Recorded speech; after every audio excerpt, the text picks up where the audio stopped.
ಹೆಸರನ್ನು ಹೇಳ್ತಾ ಇದ್ದಾಗ ನೀವೆಲ್ಲ ಅಬ್ಬರದಿಂದ ಚಪ್ಪಾಳೆ ಕೇಕೆಗಳನ್ನು ಹಾಕೋದನ್ನು ಕೇಳಿದ್ರೆ ಬಹಳ ಖುಷಿ ಅನಿಸುತ್ತೆ. ಯಾಕೆ ಖುಷಿ ಅನಿಸುತ್ತೆ ಅಂತಂದರೆ, ಒಬ್ಬ ಮೇಷ್ಟ್ರು ಯಶಸ್ಸು ಯಾವುದು ಅಂತಂದರೆ ಆತನ ವಿದ್ಯಾರ್ಥಿಯ ಶ್ರೇಯಸ್ಸು. ಗುರುವಿಗಿಂತಲೂ ಎತ್ತರವಾಗಿ ಬೆಳೆದು ನಿಲ್ಲೋದಿದೆ ಅಲ್ವಾ, ಅದಕ್ಕಿಂತಲೂ ದೊಡ್ಡ ಶ್ರೇಯಸ್ಸು ಮತ್ತೊಂದಿಲ್ಲ. ಹಾಗೆ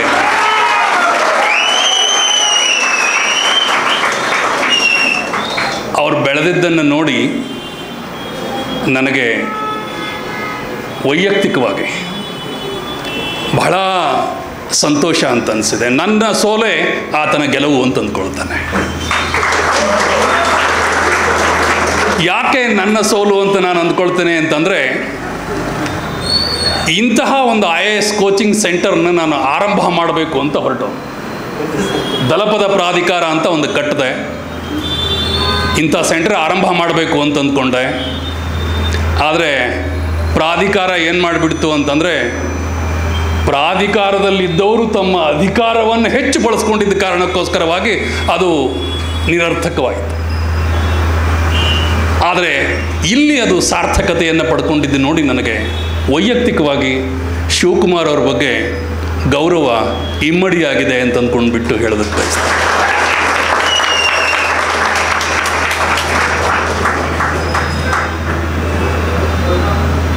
ನಿಮ್ಮ ಲವಲವಿಕೆಯ ಮುಖಗಳನ್ನು ನೋಡಿದ್ರೆ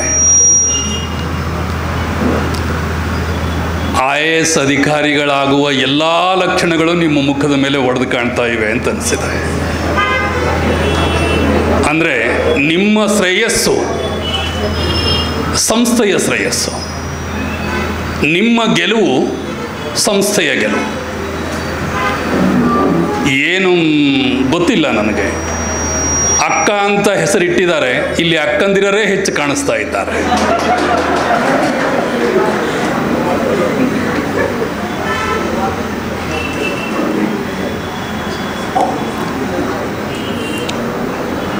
%30 ರಿಸರ್ವೇಷನ್ ಅಲ್ಲ, 50% ಅಲ್ಲ, ಇದು ಬಹುಶಃ 90% ಅಂತ ಅನಿಸುತ್ತೆ.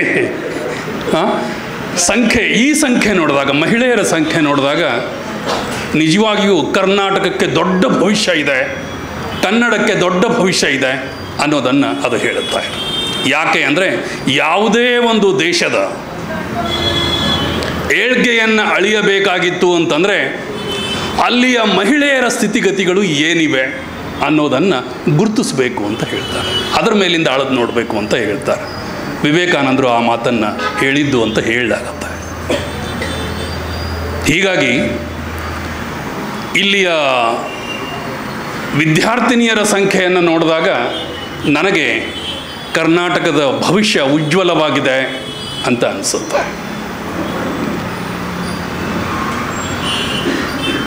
ರಾಜ್ಯೋತ್ಸವದ ಈ ಸಂದರ್ಭದಲ್ಲಿ ನನಗೆ ಒಂದು ರಾಜ್ಯವನ್ನು ನನಗೆ ಭಾಳ ತಲೆ ಕೆಡಿಸ್ಕೊಂಡಿದ್ದೇನೆ. ನಾನು ಸಾಮಾನ್ಯವಾಗಿ ಕಾರ್ಯಕ್ರಮಕ್ಕೆ ಹೋಗಬೇಕಾದ್ರೆ ಯಾವ ತಲೆ ಕೆಡಿಸ್ಕೊಳ್ಳೋಕೆ ಪ್ರಮೇಯ ಇರಲಿಲ್ಲ. ಆದರೆ ಇಲ್ಲೆಲ್ಲ IAS ಮಾಡುವ ವಿದ್ಯಾರ್ಥಿಗಳು ನೀವು ಇದ್ದೀರಿ ಅಂತಂದಮೇಲೆ ರಾಜ್ಯೋತ್ಸವದ ಬಗ್ಗೆ ನಿಮಗೆ ಸಾಮಾನ್ಯವಾಗಿ ಗೊತ್ತಿರುತ್ತೆ, ನೀವು ಓದಿಕೊಂಡಿರ್ತೀರಿ. ನಾನಿಲ್ಲಿ ಏನೇ ಹೇಳಿದ್ರೂ ಕೂಡ ಹಳೆಯದನ್ನೇ ಕಾಯಿಸಿಬಿಟ್ಟು ಬಡಿಸ್ತಾ ಇದ್ದೇನೇನೋ ಅಂತ ಅನಿಸಿಬಿಡುವ ಸಾಧ್ಯತೆಯೇ ಹೆಚ್ಚು ಅಂತ ನನ್ನ ಮನಸ್ಸಿನ ಒಳಗಡೆ ಅನಿಸಿದ್ರಿಂದ, ಮತ್ತು ಏನನ್ನು ಹೇಳಬಹುದು, ಹೇಗೆ ಹೇಳಬಹುದು, ಅದು ಹಳತ್ತಾದರೂ ಹೊಸತ್ತಾಗಿ ಹೇಗೆ ಮಂಡಿಸಬಹುದು ಅನ್ನುವ ಹಿನ್ನೆಲೆಯಲ್ಲಿ ಕೆಲವು ಮಾತುಗಳನ್ನು ಹೇಳೋದಕ್ಕೆ ಬಯಸ್ತಾನೆ. ಕರ್ನಾಟಕದ ಏಕೀಕರಣಕ್ಕೆ 5 ಪ್ರಧಾನ ಸೂತ್ರಗಳಿದ್ವು. ಏಕೀಕರಣ ಮಾಡೋದ್ರಿಂದ ನಮಗೆ ಏನು ಸಿಕ್ಕುತ್ತೆ?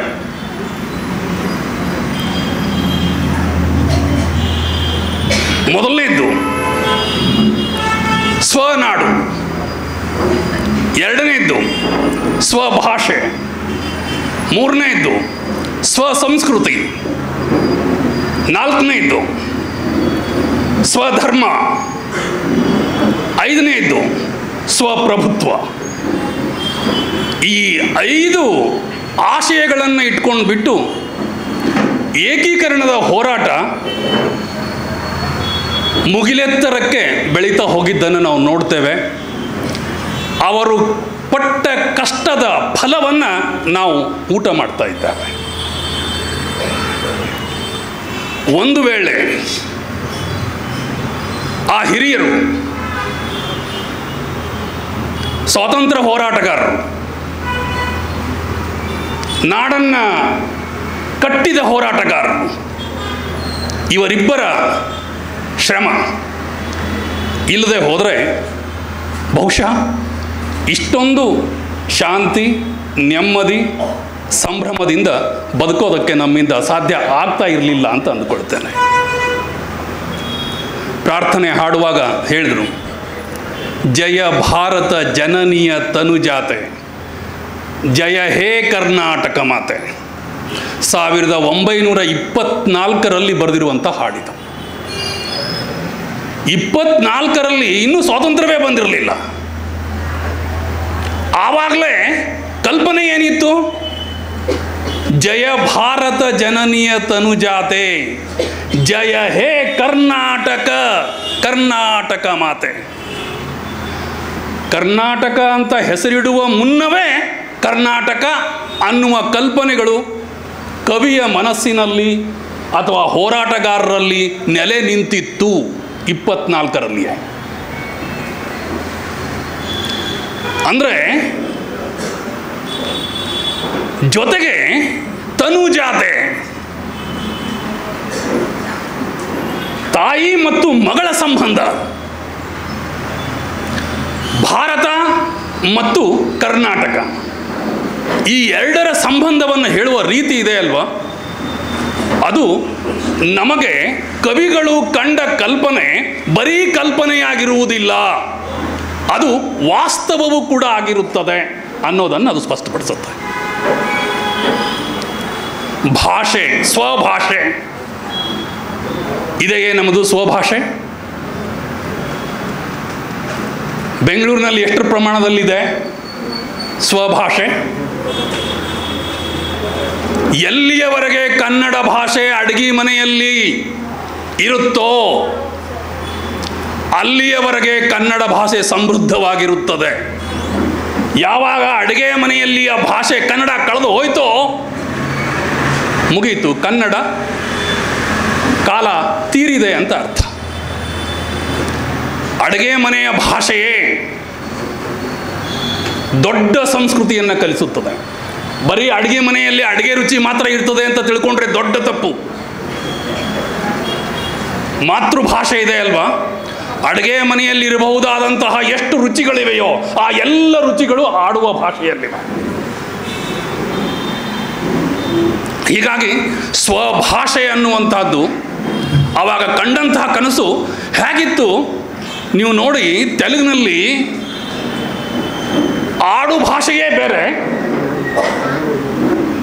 ಬರೆಯುವ ಭಾಷೆಯೇ ಬೇರೆ, ಎರಡು ಬೇರೆ ಬೇರೆ. ಇದು ಕನ್ನಡದಲ್ಲಿ ಬೇರೆ ಬೇರೆ ಇವೆ, ಆದರೆ ತೆಲುಗಿನಲ್ಲಿ ಎರಡು ಒಂದೇ. ಆಡುವುದು ಅದನ್ನೇ, ಏನನ್ನ ಮಾತನಾಡ್ತಾರೆಯೋ ಹಾಗೆಯೇ ಅವರು ಬರೀತಾರೆ. ಇವರು ನಾಡನ್ನು ಕಟ್ಟುವ ಸಂದರ್ಭದಲ್ಲಿಯೇ ಸ್ವಭಾಷೆ ಅನ್ನುವ ಮಂತ್ರವನ್ನು ಇಟ್ಕೊಂಡು ಹೊರಟಿದ್ದರ ಪರಿಣಾಮದಿಂದಾಗಿ ಆಧುನಿಕ ಕನ್ನಡ ಸಾಹಿತ್ಯದ ಸಂದರ್ಭದಲ್ಲಿ ಏನಾಗ್ಬಿಡ್ತು ಅಂತಂದರೆ ಆಡು ಭಾಷೆಯೇ ಬೇರೆ, ಬರವಣಿಗೆ ಭಾಷೆಯೇ ಬೇರೆ ಅಂತ ಮಾಡಿದ್ರು. ಇವು ಎರಡು ಬೇರೆ ಮಾಡಿದ್ದರ ಪರಿಣಾಮದಿಂದಾಗಿ ಕನ್ನಡ ಭಾಷೆಗೆ ಎಲ್ಲಿಲ್ಲದ ಶ್ರೀಮಂತಿಕೆ ಪ್ರಾಪ್ತ ಆಗೋದಕ್ಕೆ ಸಾಧ್ಯ ಆಯಿತು. ನೀವು ನೋಡಬೇಕು, 1890ರಲ್ಲಿ ವಿದ್ಯಾವರ್ತಕ ಸಂಘ ಆರಂಭವಾಗುತ್ತೆ ಧಾರವಾಡದಲ್ಲಿ. ಅಲ್ಲಿ ಸಂಘ ಆರಂಭವಾದರೆ ಮೀಟಿಂಗ್ನಲ್ಲಿ ಮಾಡಿದಂತಹ ಪ್ರೊಸೀಡಿಂಗ್ಸ್ನಲ್ಲಿ ಏನೇನು ವಿಷಯಗಳಿದ್ವು ಅಂತ ಅಂದ್ಕೊಂಡ್ಬಿಟ್ಟು ಸ್ವಲ್ಪ ನೀವು ಅದರ ಮೇಲೆ ಕಣ್ಣು ಹಾಯಿಸಿಬಿಟ್ರೆ ಗೊತ್ತಾಗುತ್ತೆ. ಬೆನ್ಗಲ್ ರಾಮರಾವ್ ಸುಹಾಸಿನಿ ಅಂತ ಅಂದ್ಕೊಂಡ್ಬಿಟ್ಟು ಅವರು ಮಂಗಳೂರು ಕಡೆಯವರು ಪತ್ರಿಕೆಯನ್ನು ತರ್ತಾ ಇದ್ರು. ಧಾರವಾಡ ಜೊತೆಗೆ ನಿಕಟವಾದ ಸಂಬಂಧವನ್ನು ಇಟ್ಕೊಂಡಿದ್ರು. ಡೆಪ್ಯೂಟಿ ಚನ್ನಬಸಪ್ಪನವರ ಜೊತೆಗೆ ಹೆಚ್ಚು ಸಂಬಂಧ ಇತ್ತು ಅವ್ರಿಗೆ.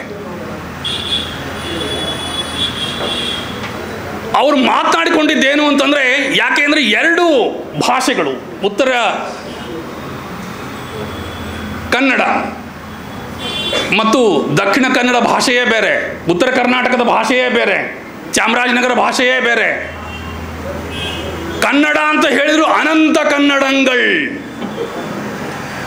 ಕನ್ನಡದಲ್ಲಿರುವಂತಹ ವೈವಿಧ್ಯತೆ ಇದೆ ಅಲ್ವಾ, ಅದು ಪ್ರತಿಬಿಂಬಿಸ್ತದೆ. ಎಲ್ಲಿಯವರೆಗೆ ವೈವಿಧ್ಯಮಯ ಕನ್ನಡ ಇರುತ್ತೋ ಅಲ್ಲಿಯವರೆಗೆ ಕನ್ನಡಕ್ಕೆ ಸಾವಿಲ್ಲ.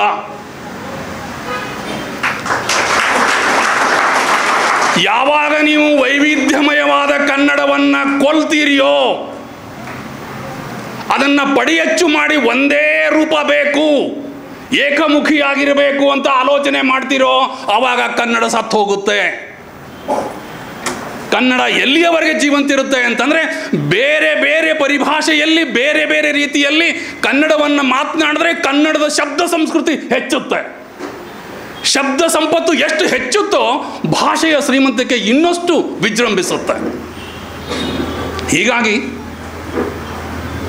ಈ ಅನಂತ ಕನ್ನಡಗಳನ್ನುವ ಮಾತಿದೆ ಅಲ್ವಾ, ಅದು ಕರ್ನಾಟಕದಲ್ಲಿ ಇವತ್ತು ಜೀವಂತವಾಗಿದೆ ಅಂತ ಅನ್ನೋ ಹಾಗಿದ್ರೆ, ಆಡುಭಾಷೆ ಮತ್ತು ಎಲ್ಲ ಆಡುಭಾಷೆಗಳ ಶಬ್ದಾರ್ಥಗಳು ಎಲ್ಲರಿಗೂ ತಿಳಿಯೋದಕ್ಕೆ ಸಾಧ್ಯ ಆಗಬೇಕು. ಹೀಗಾಗಿ ನಮ್ಮ ಬರವಣಿಗೆಯ ಭಾಷೆ ಒಂದು ಪ್ರತ್ಯೇಕ ಸ್ವರೂಪವನ್ನು ಪಡ್ಕೊಳ್ಬೇಕು ಅಂತ ಅಂದ್ಕೊಂಡ್ಬಿಟ್ಟು ಅಲ್ಲಿ ಪ್ರೊಸೀಡಿಂಗ್ಸ್ನಲ್ಲಿ ದಾಖಲು ಮಾಡ್ತಾರೆ. ಇಲ್ಲಿ ಬೇರೆ ಬೇರೆ ಕನ್ನಡಗಳಿವೆ, ಎಲ್ಲ ಕನ್ನಡಗಳನ್ನು ಪಾಠ ಮಾಡೋದಕ್ಕೆ ಆಗೋದಿಲ್ಲ. ಆ ಕಾರಣದಿಂದಾಗಿ ಏಕರೂಪವಾದಂತಹ ಪಾಠಕ್ಕೆ ಕನ್ನಡವನ್ನು ನಾವು ಬಳಸಿದ್ದೇ ಆದರೆ ಬರೆಯುವುದು ಓದೋದಕ್ಕೆ ಸುಲಭವಾಗುತ್ತೆ ಅನ್ನುವ ಕಾರಣಕ್ಕೆ ಶಿಕ್ಷಣದ ದೃಷ್ಟಿಕೋನವನ್ನು ಇಟ್ಕೊಂಡ್ಬಿಟ್ಟು ಆಡುಭಾಷೆ ಒಂದು ಕಡೆಗೆ ಉಳಿಯಿತು ಮತ್ತು ಲಿಖಿತ ಭಾಷೆಗೆ ಮತ್ತೊಂದು ಬಂತು ಪರಂಪರೆ. ಇದು ಹೊಸಗನ್ನಡದ ದೊಡ್ಡ ಕೊಡುಗೆ ಅಂತ ನಾನು ಅಂದ್ಕೊಳ್ತೇನೆ. ಭಾಷೆ ಆದಮೇಲೆ ನೀವು ನೋಡಿ ಲೆಕ್ಕ ಹಾಕಿ, ಮೊದಲು ಒಂದು ಕಾಲ ಇತ್ತು, ಉತ್ತರ ಕರ್ನಾಟಕದ ಹಳೆಯ ಸಿನಿಮಾಗಳನ್ನು ನೋಡಿ ನೀವು ಉತ್ತರ ಕರ್ನಾಟಕದ ಭಾಷೆ ಅಥವಾ ದಕ್ಷಿಣ ಕನ್ನಡದ ಭಾಷೆಯನ್ನು ವ್ಯಂಗ್ಯ ಮಾಡ್ತಾ ಇದ್ರು. ಮಾತನಾಡುವ ಶಬ್ದಗಳನ್ನೇ ವ್ಯಂಗ್ಯ ಮಾಡೋದು, ಆಡುವ ಭಾಷೆಗೆ ಅವಮಾನ ಮಾಡೋದು.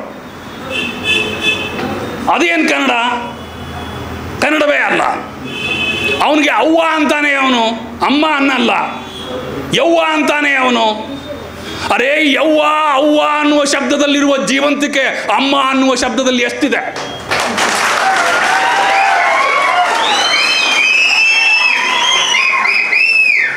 ಆಡು ಭಾಷೆ ಅಂತಂದ್ರೆ ಬೆನ್ನು ಮೂಳೆ ಇದ್ದ ಹಾಗೆ.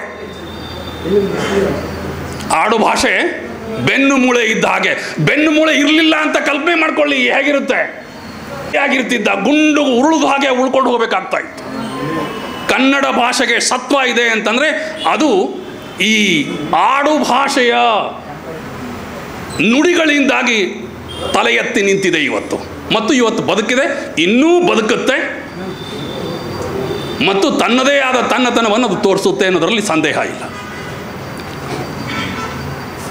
ಸ್ವಭಾಷೆ, ಸ್ವನಾಡು.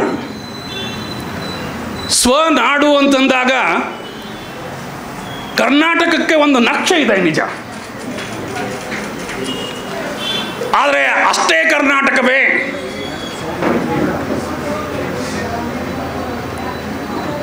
ಕರ್ನಾಟಕ ಸಾಮಾನ್ಯವಾಗಿ ಬರಹಗಳಲ್ಲಿವೆ, ಏನು ವಾದಗಳಿವೆ. ಏನು? ಕರ್ನಾಟಕದ ಹೊರಗೆಯೇ ಇನ್ನೊಂದು ಕರ್ನಾಟಕವಿದೆ, ಕರ್ನಾಟಕದ ಹೊರಗಡೆ ಇನ್ನೊಂದು ಕರ್ನಾಟಕವಿದೆ. ಅಂದರೆ ಬರಬೇಕಾದ ರಾಜ್ಯಗಳು, ಬರಬೇಕಾದಂತಹ ಊರುಗಳು, ರಾಜ್ಯ ಅಲ್ಲ, ಬರಬೇಕಾದ ಊರುಗಳು ಏನಿದ್ವೋ ಇನ್ನೂ ಉಳಿದುಕೊಂಡಿವೆ ಹೊರಗಡೆ. ಅದು ಕಾಸರಗೋಡು ಆಗಿರ್ಬೋದು, ಸೊಲ್ಲಾಪುರ ಆಗಿರ್ಬೋದು, ಅಕ್ಕಲಕೋಟ ಆಗಿರ್ಬೋದು, ಜತ್ ಆಗಿರ್ಬೋದು. ಇಂತಹ ಕನ್ನಡದ ಭೂಮಿ ಬೇರೆ ರಾಜ್ಯಗಳಲ್ಲಿ ತೊಡಗಿಕೊಂಡಿವೆ. ಅವುಗಳು ಸ್ವತಂತ್ರವಾಗಿ ನಮ್ಮ ರಾಜ್ಯದ ಒಳಗಡೆ ಸೇರಿಕೊಳ್ಳಲಿಲ್ಲ, ಒಂದಾಗಲಿಲ್ಲ ಅನ್ನುವ ಕೊರಗಿದೆ ಅಲ್ವಾ? ಅದು ಹೊರಗಿನ ಕನ್ನಡ. ನಾನು ಮತ್ತೆ ಆ ವಿಷಯಕ್ಕೆ ಬರ್ತೇನೆ, ಹೊರಗಿನ ಕನ್ನಡಕ್ಕೆ. ಸ್ವಸಂಸ್ಕೃತಿ ಇದ್ದೇ ಇದೆ. ನೀವು ಆಚರಣೆ ಮಾಡ್ತಾ ಇದ್ದೀರಿ ಅಂತಂದರೆ ಈ ರಾಜ್ಯೋತ್ಸವ ಇದೆ ಅಲ್ವಾ, ಇದು ಆಧುನಿಕ ಸಂಸ್ಕೃತಿಯ ಪ್ರತೀಕ. ನಾನು ಸಾಮಾನ್ಯವಾಗಿ ಹೇಳ್ತಿರ್ತೇನೆ, ಹೊಸ್ತಿಲ ಒಳಗಿನ ಹಬ್ಬಗಳು ಬೇರೆ, ಹೊಸ್ತಿಲ ಹೊರಗಿನ ಹಬ್ಬಗಳು ಬೇರೆ ಅಂತ. ಹೊಸ್ತಿಲ ಒಳಗಿನ ಹಬ್ಬಗಳು ಯಾವುವು? ದೀಪಾವಳಿ, ನಾಗರ ಪಂಚಮಿ ಇವೆಲ್ಲ ಮಾಡ್ತೀರಲ್ವಾ, ಇವೆಲ್ಲ ಹೊಸ್ತಿಲ ಒಳಗಿನ ಹಬ್ಬಗಳು. ಯಾಕೆ ಒಳಗಿನ ಹಬ್ಬಗಳಾಗಿವೆ? ಇವುಗಳಿಗೆಲ್ಲ ಪರಂಪರೆ ಇದೆ. ಆಧುನಿಕ ಸಂದರ್ಭಗಳು ನಾವು ಏನು ಮಾಡಿಬಿಟ್ವಿ ಅಂತಂದರೆ, ಪ್ರಜಾಪ್ರಭುತ್ವ ವ್ಯವಸ್ಥೆ ರೂಪುಗೊಳ್ಳುವಂತಹ ಸಂದರ್ಭದಲ್ಲಿ ನಾವು ಮಾಡಿದ ದೊಡ್ಡ ಲೋಪ, ತಪ್ಪು ಯಾವುದು ಅಂತಂದರೆ, ಪರಂಪರೆಯಲ್ಲಿ ಇದ್ದಂತಹ ಕಸಿ ಕಟ್ಟುವ ಪರಂಪರೆಯನ್ನು ನಾವು ಸಮರ್ಥವಾಗಿ ಬಳಸಿಕೊಳ್ಳಲಿಲ್ಲ. ಕಸಿ ಕಟ್ಟುವ ಪರಂಪರೆ ಏನು? ಕಸಿ ಕಟ್ಟೋದು, ನೀವು ದೀಪಾವಳಿ ಬರೀ ದೀಪಾವಳಿ ಆಗಿಲ್ಲ, ಅದು ಇವತ್ತು ಹಿಂದೂಗಳ ದೊಡ್ಡ ಹಬ್ಬ ಅಂತ ಅಂದ್ಕೊಂಡ್ಬಿಟ್ಟು ಹೇಳ್ತೇವೆ. ಒಂದು ಕಾಲಕ್ಕೆ ಬೌದ್ಧರ ದೊಡ್ಡ ಹಬ್ಬ ಅದಾಗಿತ್ತು. ಅದರ ಇತಿಹಾಸವನ್ನು ನೀವು ತೆಗೆದುಬಿಟ್ರೆ, ದೀಪಾವಳಿಯ ಇತಿಹಾಸ, ಅಶೋಕ ಆ ದೀಪಾವಳಿಯ ಹಬ್ಬದ ಜೊತೆಗೆ ಎಂತಹ ಸಂಬಂಧವನ್ನು ಪಡ್ಕೊಂಡಿದ್ದ, ಚರಿತ್ರೆ ಭಿನ್ನವಾದ ಚರಿತ್ರೆ ಇದೆ. ಅಂದರೆ ಒಂದು ಸಂಸ್ಕೃತಿ ಏನು ಮಾಡ್ತದೆ, ಇನ್ನೊಂದು ಸಂಸ್ಕೃತಿಗೆ ಕಸಿ ಕಟ್ತಾ ಹೋಗ್ತಿ ತನ್ನದನ್ನಾಗಿಸಿಕೊಳ್ಳುವ, ಸಾಂಸ್ಕೃತೀಕರಣ ಮಾಡಿಕೊಳ್ಳುವ ಗುಣ ಅದು ಬಂದಿದೆ ಭಾರತೀಯ ಪರಂಪರೆಯಲ್ಲಿ. ಆದರೆ ಪ್ರಜಾಪ್ರಭುತ್ವ ವ್ಯವಸ್ಥೆಯ ಸಂದರ್ಭದಲ್ಲಿ ಏನಾಗ್ಬಿಡ್ತು, ಕಸಿ ಕಟ್ಟುವುದನ್ನು ನಾವು ಮರೆತುಬಿಟ್ಟು. ನಮ್ಮ ದೇಶಕ್ಕೆ ಸ್ವಾತಂತ್ರ್ಯ ಬಂತು, ಆ ಸ್ವಾತಂತ್ರ್ಯ ನಾವು ಯಾವಾಗ ಇಸ್ಕೊಳ್ಬೇಕಾಗಿತ್ತು? ಪರಂಪರೆಯ ಯಾವ ಬೆಳಕಿನ ಹಬ್ಬದ ಜೊತೆಗೆ ಅಥವಾ ಇನ್ನೊಂದು ದೊಡ್ಡ ಹಬ್ಬದ ಜೊತೆಗೆ ಅದನ್ನು ಕಸಿ ಕಟ್ಟಿದ್ದೇ ಆಗಿದ್ದರೆ ಅದು ಪರಂಪರೆಯ ಜೊತೆಗೆ ಒಂದಾಗ್ತಾ ಇತ್ತು, ಮತ್ತು ಅದು ಕೂಡ ಏನಾಗ್ಬಿಡ್ತಾ ಇತ್ತು, ಹೊಸ್ತಿಲ ಒಳಗಿನ ಹಬ್ಬವಾಗಿಬಿಡ್ತಾ ಇತ್ತು. ಆದರೆ 15 ಆಗಸ್ಟ್ ಅಂತಂದರೆ ಇವತ್ತು ಶಾಲೆಗಳಲ್ಲಿ, ಕಾಲೇಜ್ಗಳಲ್ಲಿ ಇಂತಹ ಸಂದರ್ಭದಲ್ಲಿ ಆಚರಿಸುವಂತಹ ಹಬ್ಬಗಳಾಗಿವೆ. ಮನೆಗೂ ಇದಕ್ಕೂ ಸಂಬಂಧ ಇಲ್ಲ. ಮನೆಯಲ್ಲಿ ಆಚರಿಸುವ ಹಬ್ಬಗಳೆಲ್ಲ ಚರಿತ್ರೆಯ ಹಬ್ಬಗಳು. ಅವು ದೊರೆಗಳು ವಿಜಯೋತ್ಸವವನ್ನು ಆಚರಿಸುವ ಸಂದರ್ಭಗಳು, ಹಬ್ಬಗಳು ಅಂತಂದರೆ ಹೆಚ್ಚು ಕಡಿಮೆ. ಅವು ಯಾವುದೂ ಚರಿತ್ರೆಯಿಂದ ಭಿನ್ನವಾದಂಥವುಗಳಲ್ಲ. ಪ್ರಜಾಪ್ರಭುತ್ವದ ವ್ಯವಸ್ಥೆಯಲ್ಲಿ ಹೊಸದಾಗಿ ಆರಂಭ ಆಗುತ್ತೆ ಅಂದರೆ ದೊಡ್ಡ ಉತ್ಸವ ಆಗಬೇಕಾಗಿತ್ತು. ಆವತ್ತಿನ ದಿನ ನಾವು ಹೊಸ ಬಟ್ಟೆಯನ್ನು ತೊಡಬೇಕಾಗಿತ್ತು, ಮನೆಯಲ್ಲಿ ಸಿಹಿ ಮಾಡಿ ಊಟ ಮಾಡಬೇಕಾಗಿತ್ತು. ಎಷ್ಟು ಜನ ಆ ರೀತಿ ಮಾಡ್ತೀರಿ ಮನೆಯಲ್ಲಿ? ದೇಶಕ್ಕೆ ಸ್ವಾತಂತ್ರ್ಯ ಬಂದಿದೆ, ಕನ್ನಡದ ಬಗ್ಗೆ ನೀವು ಕೇಕೆ ಹಾಕ್ತಾ ಇದ್ರಿ, ಬಹಳ ಖುಷಿ ಅನ್ನಿಸ್ತಾ ಇತ್ತು. ಮನೆಯಲ್ಲಿ ಕನ್ನಡದ ಹಬ್ಬವನ್ನು ಎಷ್ಟು ದಿನ ಆಚರಣೆ ಮಾಡ್ತೀರಿ? ಇಲ್ಲ. ಇವೆಲ್ಲ ನಾವು ಹೊಸ್ತಿಲ ಹೊರಗಿಟ್ಟಿದ್ದೇವೆ. ಇವುಗಳನ್ನೆಲ್ಲ ಏನು ಮಾಡಬೇಕಾಗಿದೆ? ಹೊಸ್ತಿಲ ಒಳಗೆ ಕರ್ಕೊಳ್ಬೇಕಾಗಿದೆ. ಎಲ್ಲಿಯವರೆಗೆ ನೀವು ಹೊಸ್ತಿಲ ಒಳಗಡೆ ಇವುಗಳನ್ನು ತಗೊಳ್ಳಲ್ವೋ ಅಲ್ಲಿಯವರೆಗೆ ಇವುಗಳು ಹೆಚ್ಚು ಕಾಲ ಬದುಕ್ತವೆ ಅಂತ ಇಲ್ಲ. ಸಾಂಸ್ಕೃತಿಕ ಶಕ್ತಿ ಎಂತಹದ್ದು ಅಂತಂದರೆ ಅದರ ಬೇರುಗಳು ತುಂಬ ಗಟ್ಟಿಯಾಗಿರ್ತವೆ. ಕಸಿ ಕಟ್ಟುವ ಕ್ರಿಯೆಯ ಮೂಲಕ ಸಂಸ್ಕೃತಿ ಮತ್ತಷ್ಟು ಬಲಗೊಳ್ಳುತ್ತೆ. ಆದರೆ ಪ್ರಜಾಪ್ರಭುತ್ವ ವ್ಯವಸ್ಥೆಯ ನಂತರದಲ್ಲಿ ನಾವು ಏನು ಮಾಡಿದ್ದೇವೆ, ಕಸಿ ಕಟ್ಟುವ ಪದ್ಧತಿಯನ್ನು ಕಳೆದುಕೊಂಡಿದ್ದರಿಂದಾಗಿ ಏನಾಗಿದೆ, ಅತಂತ್ರ ಸ್ಥಿತಿಯಲ್ಲಿ ಅದು ಇದೆ. ಆಧುನಿಕ ಭಾರತದ ಇರುವಿಕೆ, ಬೆಳವಣಿಗೆ ಅದು ಏನಾಗಿದೆ ಅಂತಂದರೆ ಮೇಲೆ ಮತ್ತೆ ಬೆಳೀತಾ ಇದೆ, ಕೆಳಗಡೆ ಅದಕ್ಕೂ ಹೆಚ್ಚು ಸಂಬಂಧ ಇಲ್ಲವೇನೋ ಅಂತ ನನಗನ್ನಿಸುತ್ತೆ. ಸಂಬಂಧ ಸಾಧಿಸಿಕೊಳ್ಳುವ ಅಗತ್ಯ ಇದೆ. ಇನ್ನೊಂದು, ಸ್ವಧರ್ಮ, ಸ್ವಪ್ರಭುತ್ವ. ಪ್ರಭುತ್ವ ಹೆಚ್ಚು ಮಾತನಾಡುವ ಅಗತ್ಯ ಇಲ್ಲ ಅಂತ ಅನಿಸುತ್ತೆ. ದಿನನಿತ್ಯ ಬೆಳಗ್ಗೆ ಎದ್ದರೆ ನೀವು ಪೇಪರ್ ನೋಡ್ತೀರಿ, ನಮ್ಮ ಪ್ರಭುತ್ವ ನಮ್ಮ ಮುಖ ಕನ್ನಡಿ ಇದ್ದ ಹಾಗೆ. ಬೆಳಗ್ಗೆ ಎದ್ದ ತಕ್ಷಣ ನಾವು ಅದನ್ನು ನೋಡ್ತಾ ಇದ್ದೇವೆ. ಸ್ವಧರ್ಮ ಹೇಗಿದೆ? ಸ್ವಧರ್ಮ ಆವತ್ತಿನ ಹೋರಾಟದ ಸಂದರ್ಭದಲ್ಲಿ ಸ್ವಧರ್ಮ ಅಂತಂದರೆ ನಿಮ್ಮ ಈ ಧರ್ಮಗಳೆಲ್ಲ, ಇಸ್ಲಾಂ ಧರ್ಮ, ಕ್ರೈಸ್ತ ಧರ್ಮ, ಹಿಂದೂ ಧರ್ಮ, ಈ ಧರ್ಮದ ಪರಿಭಾಷೆಯಲ್ಲಿ ಹಾಕಿರುವಂಥ ಧರ್ಮ ಅಲ್ಲ. ಅದು ಮನುಷ್ಯ ಧರ್ಮ, ಮಾನವೀಯ ಧರ್ಮ, ಮಾನವೀಯತೆಯ ಧರ್ಮವೇ ಧರ್ಮ ಅಂದುವ ಕಾಲ ಅದು. ನೀವು ನವೋದಯದ ಆದರ್ಶದ ಮೌಲ್ಯಗಳು ಇವತ್ತಿನ ಸಂದರ್ಭದಲ್ಲಿ ಎಷ್ಟಿವೆ? ಸ್ವಾತಂತ್ರ್ಯ ಹೋರಾಟಗಾರರ ಸಂಖ್ಯೆ ಕ್ಷೀಣವಾಗಿದೆ. ಸರಿ, ನಮ್ಮಲ್ಲಿಯ ರಾಷ್ಟ್ರಭಕ್ತಿ ಎಂತಹದ್ದಿದೆ? ನವೋದಯದ ರಾಷ್ಟ್ರಭಕ್ತಿ ಎಂಥದ್ದಿತ್ತು? ಒಂದೇ ಒಂದೇ ಕರ್ನಾಟಕ ಒಂದೇ, ಹೀಗೆನ್ನದ ಹೆರವರು ಅವರಿದ್ದರೂ ಒಂದೇ, ಇರದಿದ್ದರೂ ಒಂದೇ. ದ ರಾ ಬೇಂದ್ರೆಯವರ ಕವಿತೆಯ ಸಾಲುಗಳು. ಒಂದೇ ಒಂದೇ ಕರ್ನಾಟಕ ಒಂದೇ, ಹೀಗೆನ್ನದ ಹೆರವರು ಅವರಿದ್ದರೂ ಒಂದೇ ಇರದಿದ್ದರೂ ಒಂದೇ. ಹೊರಟೋಗ್ಬಿಡಿ ನೀವು ಇಲ್ಲಿದ್ದೀರಿ, ಇರೋದೇ ಅಗತ್ಯ ಇಲ್ಲ. ಯಾಕೆ ಬಂತು ಇದು? ಯಾಕೆ ಕವಿಗಳು ಇಂತಹ ಕವಿತೆಗಳನ್ನು ಬರೆದರು? ಕುವೆಂಪು ಅವರು ಬರೆದಿದ್ದಾರೆ ಕರ್ನಾಟಕದ ಬಗ್ಗೆ ಇದೇ ಪರಿಭಾಷೆಯಲ್ಲಿ. ಆದರೆ ನಾನೊಂದು ಪುಸ್ತಕ ಓದ್ತಾ ಇದ್ದೆ. ಈ ಕರ್ನಾಟಕ ಸರ್ಕಾರ ಏನು ಮಾಡಿದೆ, ವರ್ಷದುದ್ದಕ್ಕೂ ಕೂಡ ರಾಜ್ಯೋತ್ಸವವನ್ನು ಆಚರಣೆ ಮಾಡ್ತಾ ಇದೆ. ಒಳ್ಳೆಯದು. ಆದರೆ ಸ್ವಧರ್ಮದ ಪರಿಭಾಷೆಯಲ್ಲಿ ಇವತ್ತು ಯಾರ್ಯಾರು ಹೇಗೆ ಮಾತನಾಡ್ತಾರೆ, ಮಾನವೀಯ ಧರ್ಮದ ಬಗ್ಗೆ ಮಾತುಗಳು ಎಷ್ಟರ ಮಟ್ಟಿಗೆ ಇವೆ, ಮನುಷ್ಯತ್ವದ ಬಗ್ಗೆ ಎಷ್ಟರ ವಿಚಾರಗಳಿವೆ ಮಾತನಾಡ್ತಾರೆ. ಇವತ್ತು ನಮಗೆ ಹೊಸ ಸಂವಿಧಾನ ಬೇಕಿದೆ ಒಬ್ಬರು ಸ್ವಾಮೀಜಿ ಹೇಳ್ತಾರೆ, ಇನ್ನೊಬ್ಬರು ಸ್ವಾಮೀಜಿ ಹೇಳ್ತಾರೆ ಇಸ್ಲಾಮರಿಗೆ ಮತದ ಹಕ್ಕನ್ನು ರದ್ದುಗೊಳಿಸಬೇಕು.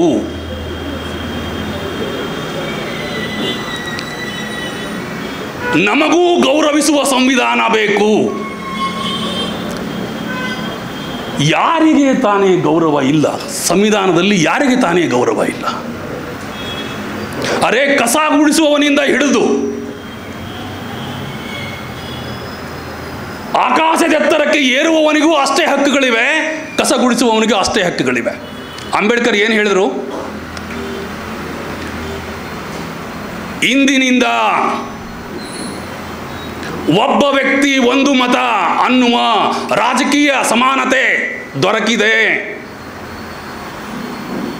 ಆದರೆ ಸಾಮಾಜಿಕ ಮತ್ತು ಆರ್ಥಿಕ ಸಮಾನತೆಯನ್ನು ನೀವು ಗಳಿಸದೆ ಹೋದರೆ ದೇಶಕ್ಕೆ ಎಂತಹ ಅನಾಹುತ ಬರ್ತದೆ ಅಂತ ಅಂದ್ಕೊಂಡು ಬಿಟ್ಟು ಹೇಳ್ತಾರೆ ಅವರು. ಆ ಮಾತನ್ನು ನಾನು ಹೇಳೋಕ್ಕೆ ಇಷ್ಟಪಡಲ್ಲ. ಯಾಕೆ?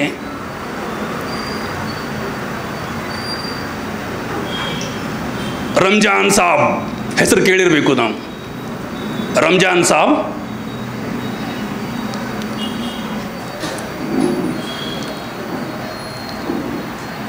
ಬಳ್ಳಾರಿ ಫಜಲ್ ಆಲಿ ಅವರ ಸಮಿತಿ ಏನು ಮಾಡುತ್ತೆ,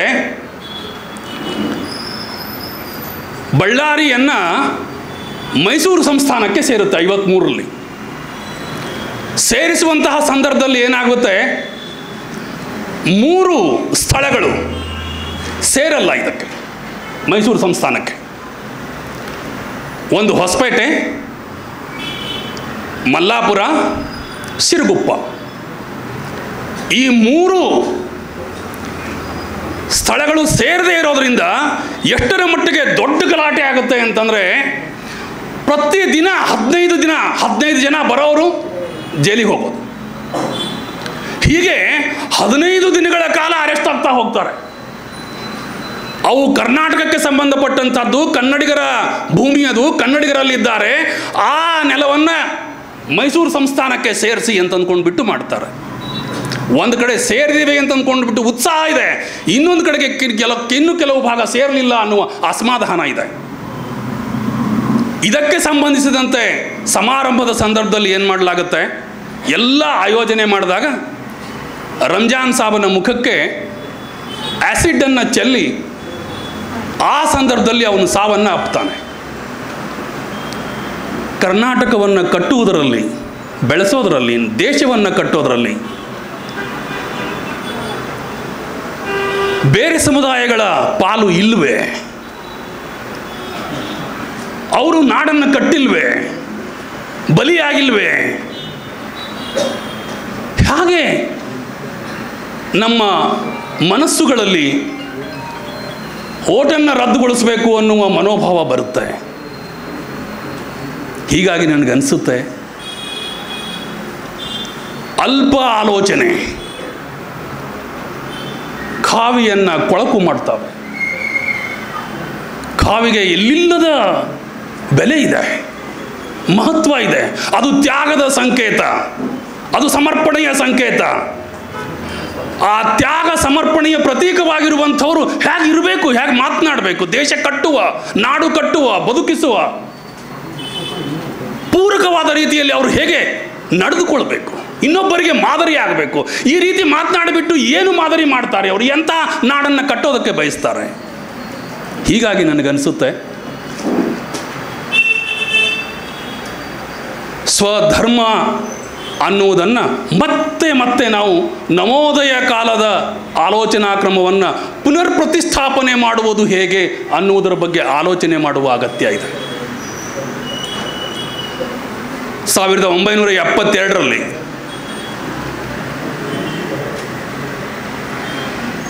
ದೇವರಾಜ ಅರಸು ಅವರು ಮುಖ್ಯಮಂತ್ರಿಯಾಗಿದ್ದಾಗ ಮರುನಾಮಕರಣ ಮಾಡ್ತಾರೆ. 56ರಲ್ಲಿ ವಿಶಾಲ ಮೈಸೂರು ಆಯಿತು. ಆವಾಗಲೇ ಇತ್ತು ಕರ್ನಾಟಕ ಅಂತ ಅಂದ್ಕೊಂಡ್ಬಿಟ್ಟು ಹೆಸರಿಡಬೇಕು ಅಂತ.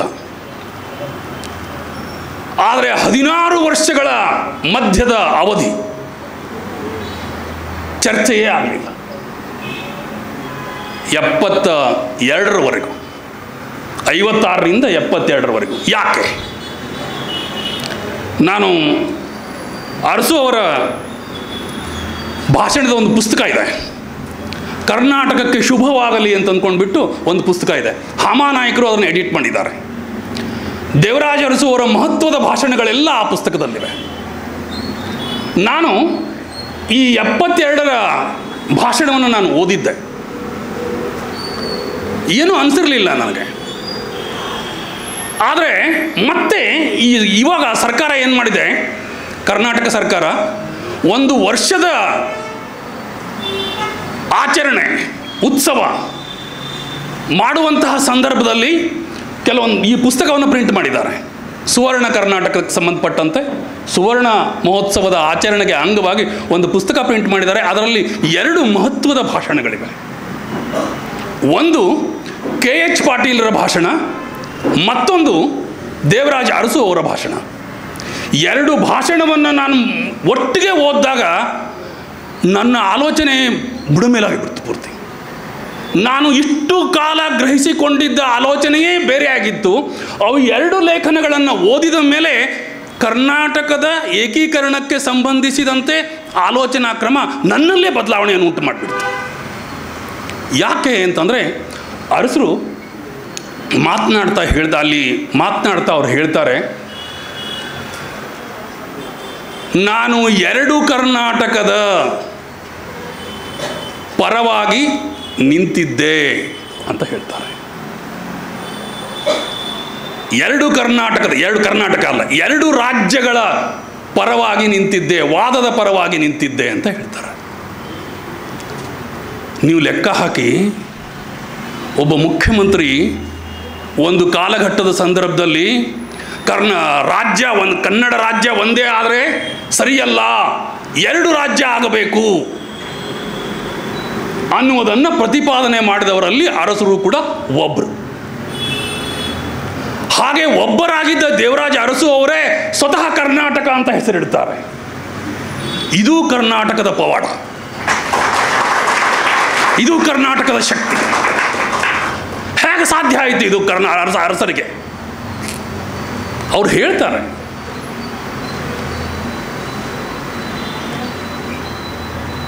ರಾಷ್ಟ್ರ ಒಕ್ಕೂಟದ ಸಂದರ್ಭದಲ್ಲಿ ಮೈಸೂರು ಅರಸರು ಸಮ್ಮತಿ ಬೇಗ ಸೂಚಿಸೋದಿಲ್ಲ ಒಕ್ಕೂಟಕ್ಕೆ ಸೇರೋದಕ್ಕೆ. ಯಾಕೆ ಅಂದರೆ, ಒಂದು ವೇಳೆ ಸಂಸ್ಥಾನವನ್ನು ಹಾಗೆ ಉಳಿಸ್ಕೊಳ್ಳಿಕ್ಕೆ ಸಾಧ್ಯ ಇದ್ದರೆ ಯಾಕೆ ಉಳಿಸ್ಕೊಳ್ಬಾರ್ದು ಅನ್ನುವ ಮನೋಭಾವ ಒಳಗಡೆ ಸ್ವಲ್ಪ ಚಿಗುರು ಹೊಡೆದಿರ್ತದೆ. ಸುತ್ತೆಲ್ಲ ಇದ್ದವರು ಅದಕ್ಕೆ ನೀರೆರೆದಿರ್ತಾರೆ. ಹೀಗಾಗಿ ಏನು ಬಾಂಬೆ ಕರ್ನಾಟಕ, ಮಡ್ರಾಸ್ ಕರ್ನಾಟಕ, ಹೈದರಾಬಾದ್ ಕರ್ನಾಟಕಗಳಿದ್ವೋ ಅವುಗಳನ್ನೆಲ್ಲ ಸೇರಿಸ್ಬಿಟ್ಟು ಒಂದು ರಾಜ್ಯ ಮಾಡಿ ಇದೊಂದು ಇದ್ಕೊಳ್ಳಿ. 2 ರಾಜ್ಯದ ಪರಿಕಲ್ಪನೆಯನ್ನು ಮೊದಲು ಮುಂದಿಟ್ಟಿದ್ದಿತ್ತು. ಹೀಗಾಗಿ ಆಂತರಿಕವಾದಂತಹ ಸಂಘರ್ಷ. ಮೇಲ್ನೋಟಕ್ಕೆ ಏನಿತ್ತು ಅಂದರೆ ಎರಡು ರಾಜ್ಯದ ಪರಿಕಲ್ಪನೆ ಏನು ಹೇಳ್ತಾ ಇತ್ತು ಅಂತಂದರೆ ಆಡಳಿತಕ್ಕೆ ಸುಗಮವಾಗುತ್ತೆ ಅನ್ನುವ ಆಲೋಚನೆ ಇತ್ತು ಮತ್ತು ತೀವ್ರತರದಲ್ಲಿ ಬೆಳವಣಿಗೆ ಮಾಡೋದಕ್ಕೆ ಸಹಾಯಕಾರಿಯಾಗುತ್ತೆ, ಹೆಚ್ಚು ವಿಶಾಲವಾಗೋದ್ರಿಂದ ಹಿಡಿತಕ್ಕೆ ಸಿಕ್ಕೋದಿಲ್ಲ ಅನ್ನುವ ಧೋರಣೆಗಳಿದ್ವು. ಆದರೆ ಇದು ಬಹಿರ್ಮುಖ ಚಿಂತನಾ ಕ್ರಮ. ಅಂತರಂಗದ ಆಲೋಚನಾ ಕ್ರಮವೇ ಬೇರೆಯಾಗಿತ್ತು ಅಂತ ಪಾಟೀಲ್ ಪುಟ್ಟಪ್ಪನವರು ಬರೀತಾರೆ. ಪಾಟೀಲ್ ಪುಟ್ಟಪ್ಪನವರು ಹೇಳೋದೇನು ಅಂತಂದರೆ, ಅಂತರಂಗದಲ್ಲಿ ಅಯ್ಯೋ ಉತ್ತರ ಕರ್ನಾಟಕದಲ್ಲಿ ಲಿಂಗಾಯತರ ಸಂಖ್ಯೆ ಜಾಸ್ತಿ ಇದೆ, ದಕ್ಷಿಣ ಕರ್ನಾಟಕದಲ್ಲಿ ಒಕ್ಕಲಿಗರ ಸಂಖ್ಯೆ ಜಾಸ್ತಿ ಇದೆ, ಯಾವ ಸಂಖ್ಯೆ ಪ್ರಜಾಪ್ರಭುತ್ವ ವ್ಯವಸ್ಥೆಯಲ್ಲಿ ಗಣತಿಯೇ ಪ್ರಧಾನ, ಯಾರ ಸಂಖ್ಯೆ ಹೆಚ್ಚಿರ್ತದೋ ಅವರೇ ಆಳ್ತಾರೆ, ಹೀಗಾಗಿಬಿಟ್ಟು ಎರಡು ರಾಜ್ಯಗಳಿರೋದೇ ಸೂಕ್ತ ಅಂತ ಆಲೋಚನೆ ಮಾಡಿದ್ರು ಅನ್ನೋದು ಮತ್ತೊಂದು. ಇನ್ನೂ ಒಂದು ವಾದ ಇತ್ತು, ಏನು ಅಂತಂದರೆ ಉತ್ತರ ಕರ್ನಾಟಕ ಅಂದರೆ ಅದು ಬಂಜರು ಭೂಮಿ, ಮಳೆ ಇಲ್ಲ, ಬೆಳೆ ಇಲ್ಲ, ಅಂತಹ ಭೂಮಿಯನ್ನು ದಕ್ಷಿಣ ಕರ್ನಾಟಕದ ಫಲವತ್ತಾದ ಭೂಮಿಯ ಒಟ್ಟಿಗೆ ಸೇರ್ತು ಅಂತಂದರೆ ಇಲ್ಲಿಯ ಫಲವತ್ತಾದ ಸಂಪತ್ತನ್ನೆಲ್ಲ ಉತ್ತರ ಕರ್ನಾಟಕಕ್ಕೆ ನಾವು ವ್ಯಯ ಮಾಡಬೇಕಾಗ್ತದೆ. ಈ ಕಾರಣದಿಂದಾಗಿ ಎರಡು ರಾಜ್ಯ ಇದ್ದರೆ ಒಳ್ಳೆಯದು ಅಂತ ಅಂದ್ಕೊಂಡ್ಬಿಟ್ಟು ಅಂತರಂಗದ ಆಲೋಚನೆ ಆಗಿತ್ತು. ಇವು ಸಾಕಷ್ಟು ನಾನು ಮೊದಲೇ ಏನು ಅಂದ್ಕೊಂಡಿದ್ದೆ, ಓಹೋ ಹೀಗೆಲ್ಲ ಇದೆ ಅಂತಂದ ಮೇಲೆ ಅರಸರು ಅವಾಗ ಪಾಟೀಲ್ ಪುಟ್ಟಪ್ಪನವರೇ ಬರೀತಾರೆ, ಒಂದು ವೇಳೆ ದೊರೆಗಳು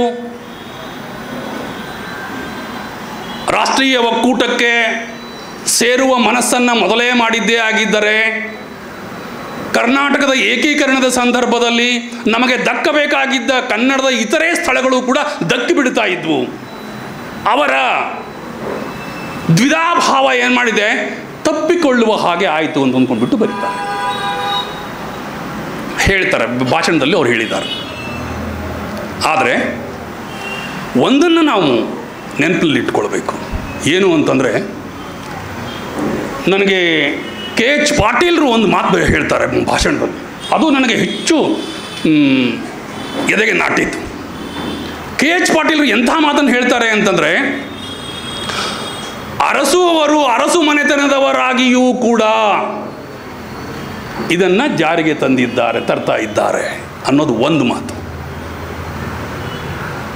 ಮತ್ತೆ ಅರಸುವವರು ಇದಕ್ಕೆ ಬೇರೆ ಉತ್ತರ ಕೊಡ್ತಾರೆ, ಮತ್ತು ಬೇರೆ. ಎರಡನೇದು, ಅರಸು ಮನೆತನದ ತ್ಯಾಗ ನಾವು ಈ ಸಂದರ್ಭದಲ್ಲಿ ಸ್ಮರಿಸಿಕೊಳ್ಳಬೇಕಾಗಿದೆ. ತ್ಯಾಗ ಯಾವುದು?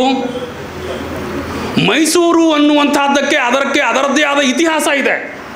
ಮಹಿಷ ಮಂಡಲ, ಮಹಿಷ ನಾಡು, ಕರ್ನಾಟಕಕ್ಕೆ ಕುಂತಳ, ಕರ್ನಾಟಕ ಬೇರೆ ಬೇರೆ ಹೆಸರುಗಳ ಮೂಲಕ ಗುರುತಿಸಿರುವಂಥ ಕಂಡು ಬರುತ್ತೆ. ಹಾಗೆ ಮಹಿಷ ಮಂಡಲವೂ ಕೂಡ ಒಂದು. ಇಂತಹ ಮಹಿಷ ಮಂಡಲವೇ ಅದು ಮೈಸೂರಾಯಿತು ಅಂತ ಹೇಳ್ತೇವೆ. ಮೈಸೂರಿಗೆ ಅದರದ್ದೇ ಆದ ಇತಿಹಾಸ ಇದೆ. ಆ ಇತಿಹಾಸವನ್ನು ಬಿಟ್ಟು ಕೊಡೋದು, ಹೆಸರು ಚೇಂಜ್ ಮಾಡೋದು ಅಂತಂದರೆ ಸಣ್ಣ ಮಾತೇ ಅದು. ನನ್ನ ಹೆಸರನ್ನು ನಾನೇ ಚೇಂಜ್ ಮಾಡಬೇಕಾಗಿತ್ತು ಅಂತಂದರೆ ಎಷ್ಟೆಲ್ಲ ಎಡ್ತಾಗ್ತೇನೆ. ಒಂದು ರಾಜ್ಯದ ಹೆಸರನ್ನು ಬದಲಾವಣೆ ಮಾಡೋದು ಅಂದರೆ ಸಣ್ಣ ಸಂಗತಿಯಲ್ಲ, ಅದಕ್ಕೆ ಇತಿಹಾಸವನ್ನೇ ಬದಲಾಯಿಸಿದ ಹಾಗೆ ಅದು. ಇದಕ್ಕೆ ಮನಸ್ಸು ಮಾಡಿದ್ದಾರಲ್ವ ಅರಸರು. ಇನ್ನೊಂದು ಬಹಳ ಮಹತ್ವದ ಸಂಗತಿ ಏನು ಅಂತಂದರೆ, ಯಾವ ಮಾತನ್ನು ಹೇಳ್ತಾರೆ ಪಾಟೀಲರು ಅಂತಂದರೆ, ಯಾವುದನ್ನು ನಮ್ಮಿಂದ ಮಾಡಲು ಸಾಧ್ಯವಾಗಲಿಲ್ಲವೋ ಅದನ್ನು ನೀವು ಮಾಡಿದ್ದೀರಿ. ನನಗೆ ಈ ಮಾತು ಓದಿದಾಗ ಥಂಡ ಹೊಡೆದ್ಬಿಟ್ಟೆ ನಾನು ಪೂರ್ತಿ. ಯಾಕೆ ಈ ಮಾತನ್ನು ಅವ್ರು ಹೇಳಿದ್ರು? ಒಂದೇ ಮಾತಿದೆ ಅಲ್ಲಿ, ಬೇರೆ ಏನೂ ಇಲ್ಲ ಅಲ್ಲಿ. ಆಮೇಲೆ ಕೆದಕ್ತಾ ಹೊಂಟೆ ನಾನು, ಏನಿದೆ ಆ ಮಾತಿನ ಅರ್ಥ ಅಂತ ಅಂದ್ಕೊಂಡ್ಬಿಟ್ಟು. ಸರಿ, 56ರಿಂದ 72ರವರೆಗೂ ಬಂದಂತಹ ಮುಖ್ಯಮಂತ್ರಿಗಳು ಯಾರ್ಯಾರು?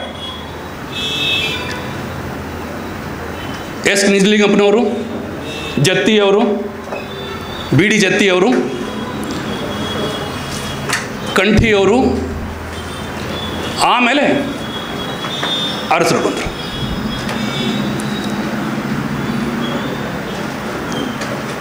ನಿಜಲಿಂಗಪ್ಪನವರು 2 ಬಾರಿ ಅಧಿಕಾರವನ್ನು ವಹಿಸ್ತಾರೆ.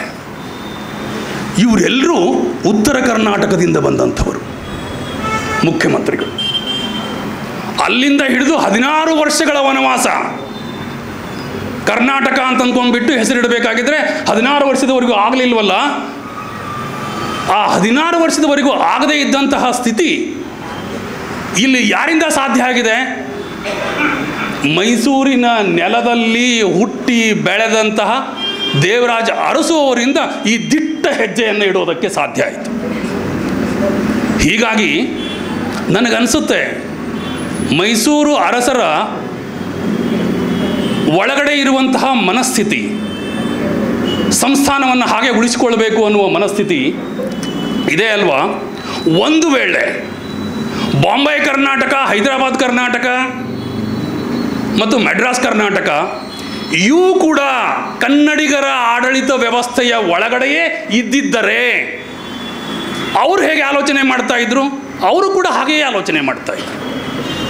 ಅದು ಮನುಷ್ಯನ ಸಹಜ ಗುಣಧರ್ಮ. ನಾವು ಆಲೋಚನೆ ಮಾಡುವ ರೀತಿ ಒಂದು ವಾಸ್ತವದ ನೆಲೆಗಟ್ಟಿನ ಮೇಲೆ ಇರಬೇಕು. ಅದು ಮನುಷ್ಯನ ಸಹಜ ಗುಣಧರ್ಮದಲ್ಲಿ ಅವರು ಹಾಗೆ ಆಲೋಚನೆ ಮಾಡಿದ್ದಿದೆ. ಒಂದು, ಹೈದರಾಬಾದ್ ನಿಜಾಮ ತೆಗೆದುಕೊಂಡಂತಹ ನಿರ್ಣಯ ಇದೆ ಅಲ್ವಾ, ಇಡೀ ಕರ್ನಾಟಕದಲ್ಲಿ ಅಲ್ಲೋಲ ಕಲ್ಲೋಲ ಮಾಡಿಬಿಡ್ತು. ಬಳ್ಳಾರಿ ತಡವಾಗಿ ಸ್ವಾತಂತ್ರ್ಯ ಸಿಗ್ತದೆ. ಹೀಗಾಗಿ ಏನು ಮಾಡ್ತೇವೆ ನಾವು? ಅಂತಹ ನಿರ್ಣಯಕ್ಕೆ ಮೈಸೂರು ಅರಸರು ಬರಲಿಲ್ಲ. ಹೀಗಾಗಿ ನಾವು ಒಡೆಯರವರಿಗೆ ವಿಧೇಯಕರಾಗಿರಬೇಕು. ನಿಜವಾಗಿಯೂ ಒಡೆಯರವರು ಮೈಸೂರು ಅರಸರಾಗಿದ್ದ ಸಂದರ್ಭದಲ್ಲಿ ಎಷ್ಟು ಜನಪ್ರಗತಿಯಾದಂತಹ ಕೆಲಸಗಳನ್ನು ಮಾಡಿದ್ದಾರೆ ಅಂತಂದರೆ ನನಗೆ ಗೊತ್ತಿರಲಿಲ್ಲ. ನಾನು ಮೈಸೂರಿಗೆ ಬಂದಾದ ಮೇಲೆ ನೋಡಿ ದಿಗ್ಭ್ರಮೆ ಆಗಿದೆ. ನಾನು ಎಂತೆಂಥ ಕೆಲಸಗಳನ್ನು ಮಾಡಿದ್ದಾರೆ, ಕೃಷಿಗೆ ಸಂಬಂಧಪಟ್ಟಂತೆ ಮಾಡಿದಂಥ ಕೆಲಸಗಳು ನೋಡಿಬಿಟ್ಟು ನಾನೇ ಆಶ್ಚರ್ಯ ಅಂತ ಅನಿಸಿದೆ. ಅವರು ತಂದಂತಹ ವಿದ್ಯುತ್ತು, ಇಡೀ ಅವರ ಪ್ರಗತಿಪರ ಚಿಂತನೆಗಳು ಆಶ್ಚರ್ಯವನ್ನು ಹುಟ್ಟಿಸ್ತವೆ. ಒಬ್ಬ ಪ್ರಜಾಪ್ರಭುತ್ವ ವ್ಯವಸ್ಥೆಯಲ್ಲಿ ಒಬ್ಬ ನಾಯಕ ತೆಗೆದುಕೊಳ್ಳಬಹುದಾದ ನಿಲುವುಗಳು ಏನಿದ್ದವೋ ಅಂತಹ ಎಲ್ಲ ನಿಲುವುಗಳನ್ನು ಒಡೆಯರವರು ತೆಗೆದುಕೊಳ್ತಾರೆ. ಹೀಗಾಗಿ ನಮಗೆ ಈ ಸನ್ನಿವೇಶ ನೆನೆಸುವಾಗ ಯಾರು KH ಪಾಟೀಲರು ಹೇಳಿದಂತಹ ಮಾತಿದೆ ಅಲ್ವಾ, ನಮ್ಮಿಂದ ಮಾಡಲಿಕ್ಕಾಗದೇ ಇದ್ದದ್ದನ್ನು ನೀವು ಮಾಡಿದ್ದೀರಿ. ಅಂದರೆ ಕರ್ನಾಟಕಕ್ಕೆ ಕರ್ನಾಟಕ ಅಂತ ಹೆಸರಿಡಬೇಕಾಗಿತ್ತು ಅಂತಂದರೆ ತಮ್ಮನ್ನು ತಾವು ಸವಿಸಿಕೊಂಡಿದ್ದು ಬೇರೆ. ಯಾಕೆ ಕರ್ನಾಟಕ, ಅಖಂಡ ಕರ್ನಾಟಕ ಬೇಕು ಅಂತ ಮಾತನಾಡಿದ್ದು? ನಮ್ಮಲ್ಲಿ ಭಾವೈಕ್ಯತೆ ಬರುತ್ತದೆ. ಅರಸು ಅವರು ಮತ್ತು ಪಾಟೀಲರು ನನಗೆ ಭಾವೈಕ್ಯತೆಯ ಪ್ರತೀಕಗಳು ಅಂತ ಅನಿಸುತ್ತೆ. ಅವರಿಬ್ಬರ ಮಾತುಗಳು ಎಷ್ಟೊಂದು ತಕ್ಕಡಿಯ ಇಟ್ಟು ತೂಗಿದ್ರೆ ಸಮಾನ ತೂಕದಲ್ಲಿ ನಿಂತ್ಕೊಳ್ತವೆ. ಅದು ನಿಜವಾದ ಭಾವೈಕ್ಯತೆಯ ಇರುವಿಕೆ. ಅವರು ನೀವು ಒಪ್ಪಿದ್ದರಿಂದಾಗಿದೆ ಆಯಿತು ಅಂತ ಅವ್ರು ಹೇಳ್ತಾರೆ, ನಾನು ಒಪ್ಪಿದ್ದಲ್ಲ ಅದು ಅಂತ ಹೇಳ್ತಾರೆ. ಜನ ಒಪ್ಪಿದೆ, ಆ ಕಾರಣಕ್ಕೋಸ್ಕರವಾಗಿ ನಾನು ಇದನ್ನು ಮಾಡಿದ್ದೇನೆ ಅಂತ ಹೇಳ್ತಾರೆ ಅವರು. ನಾನು ಮಾಡಿದ್ದಲ್ಲ ಅದು, ನಾನು ಬರೀ ಅಧಿಕಾರದಲ್ಲಿದ್ದೇನೆ, ಅಧಿಕಾರದಲ್ಲಿದ್ದು ನಾನು ಪ್ರತಿನಿಧಿಯಾಗಿ ಅದನ್ನು ಕೆಲಸ ಮಾಡಿದ್ದೇನೆಯೇ ವಿನಃ ಅದು ನಂದಲ್ಲ. ಇದು ದೊಡ್ಡತನ. ಹೀಗಾಗಿ ಕರ್ನಾಟಕದ ನಾಡನ್ನು ಕಟ್ಟುವ ಸಂದರ್ಭದಲ್ಲಿ ಸಾಕಷ್ಟು ಚಿಂತನೆಗಳು ಏನಾಗಿವೆ, ನಡೆದಿವೆ, ಮಥನಗಳು ನಡೆದಿವೆ. ಆದರೆ ಈ ವಿಚಿತ್ರ ಏನು ಅಂತಂದರೆ, ಈಗ ಉತ್ತರ ಕರ್ನಾಟಕದವರು ಏನು ಮಾಡ್ತಾ ಇದ್ದಾರೆ, ನಮಗೆ ಪ್ರತ್ಯೇಕ ರಾಜ್ಯ ಬೇಕು. ಯಾರು ಒಂದು ಕಾಲಕ್ಕೆ ಏನಿತ್ತು ಅಂತಂದರೆ ಎಂಥ ಪರಿಭಾಷೆಯನ್ನು ಬಳಸ್ತಾರೆ ಅಂತಂದರೆ, ನಾವು ಹೊರಗಡೆ ಇದ್ದಂಥವ್ರು ಅಂದರೆ ಮೈಸೂರು ಪ್ರಾಂತ್ಯದಿಂದ ಹೊರಗಡೆ ಇದ್ದವ್ರು ಹೇಗೆ ಹೇಳ್ತಾ ಇದ್ರು ಅಂತಂದರೆ, ನಾವು ದತ್ತು ಪುತ್ರರಾಗಿದ್ದೇವೆ, ನಮಗೆ ಹೊರಗಡೆ ಕೊಟ್ಟುಬಿಟ್ಟಿದ್ದಾರೆ, ನಾವು ದತ್ತು ಪುತ್ರರಾಗಿ ಬದುಕ್ತಾ ಇದ್ದೇವೆ ಬೇರೆ ನಾಡಿನಲ್ಲಿ, ಬೇರೆ ನೆಲದಲ್ಲಿ, ನಮಗೆ ನಮ್ಮ ತಂದೆ ತಾಯಿಗಳ ಮನೆಯನ್ನು ಸೇರಬೇಕು ಅಂತ ಅನಿಸುತ್ತೆ, ನಮ್ಮನ್ನು ಒಳಗಡೆ ಕರ್ಕೊಳ್ಳಿ ಅಂತ ಅಂದ್ಕೊಂಡು ಬಿಟ್ಟು ಹೇಳ್ತಾರೆ. ಇನ್ನೂ ಒಂದು ಪರಿಭಾಷೆ ಇದೆ, ಎಂಥದ್ದು ಅಂತಂದರೆ, ಮೈಸೂರು ಸಂಸ್ಥಾನ ತಾಯಿಯ ಸ್ಥಾನದಲ್ಲಿದ್ದು ಅದು ಮಗಳ ಸ್ಥಾನದಲ್ಲಿದೆ. ಬೇರೆ ಕಡೆ ಅಯ್ಯೋ ಮಗಳಿಗೆ ಮದುವೆ ಮಾಡಿ ಕೊಟ್ಟಿದ್ದಿದೆ, ಮದುವೆ ಮಾಡಿ ಕೊಟ್ಟ ಮೇಲೆ ಮುಗಿದೋಯ್ತು, ಆಕೆ ಹೋಗಿದ್ದಾಳೆ ಬಿಡಿ ಹೋಗಲಿ, ಆಕೆ ಬಗ್ಗೆ ನಾವ್ಯಾಕೆ ತಲೆ ಕೆಡಿಸ್ಕೊಳ್ಳೋಣ ಅನ್ನುವ ಮನೋಭಾವ ಬಾರದಿರಲಿ. ಇದು ಧಾಟಿ, ಮಾತನಾಡುವ ಧಾಟಿ. ಹಾಗೆ ಕೌಟುಂಬಿಕ ಪರಿಭಾಷೆಯನ್ನು ಬಳಸ್ಕೊಂಡು ಬಿಟ್ಟು ಅಭಿವ್ಯಕ್ತಿಯನ್ನು ಮಾಡ್ತಾ ಇದ್ರು, ತಮ್ಮ ನೋವನ್ನು ತೋಡಿಕೊಳ್ತಾ ಇದ್ರು. ಏಕೀಕರಣಕ್ಕಿಂತ ಮುಂಚೆ ಆ ಪರಕೀಯತೆ, ಅನಾಥ ಪ್ರಜ್ಞೆ, ನಾವೆಲ್ಲರೂ ಒಟ್ಟಿಗೆ ಸೇರಿದ್ರೆ ಏನಾಗ್ತದೆ? ಭಾವೈಕ್ಯತೆ ಬರುತ್ತೆ, ಒಂದಾಗಿರ್ತೇವೆ, ಕೂಡಿ ಬಾಳ್ತೇವೆ. ನಾಳೆ ನೀವೆಲ್ಲ ಅಧಿಕಾರಿಗಳಾಗಿ ನಿಲ್ಲವರಿದ್ದೀರಿ. ನೀವು ಮಾಡಬೇಕಾದ ಮೊದಲ ಹೆಜ್ಜೆ ಏನು ಅಂತಂದರೆ, ಈ ಭಾವೈಕ್ಯತೆಯ ಮಂತ್ರವನ್ನು ಏನು ಬಿಟ್ಟರೂ ಬಿಡಬಾರ್ದು. ಬೇಕಿದ್ರೆ ನೌಕರಿ ಬಿಡ್ತೇನೆ, ಆದರೆ ಭಾವೈಕ್ಯತೆಯ ಮಂತ್ರವನ್ನು ನಾನು ಬಿಡಲ್ಲ. ಅದೇ ಭಾರತದ ಉಸಿರು, ಅದೇ ಕರ್ನಾಟಕದ ಉಸಿರು. ಹೀಗಾಗಿ ಅಧಿಕಾರಿಗಳಾಗಿ ನೀವು ಹೋಗ್ತೀರಿ. ಅಧಿಕಾರಿಗಳಾಗಿ ಹೋದಾಗ ಕೊನೆಯ ಒಂದು ಮಾತನ್ನು ಹೇಳಿಬಿಟ್ಟು ನಾನು ಮುಗಿಸ್ಬಿಡ್ತೇನೆ.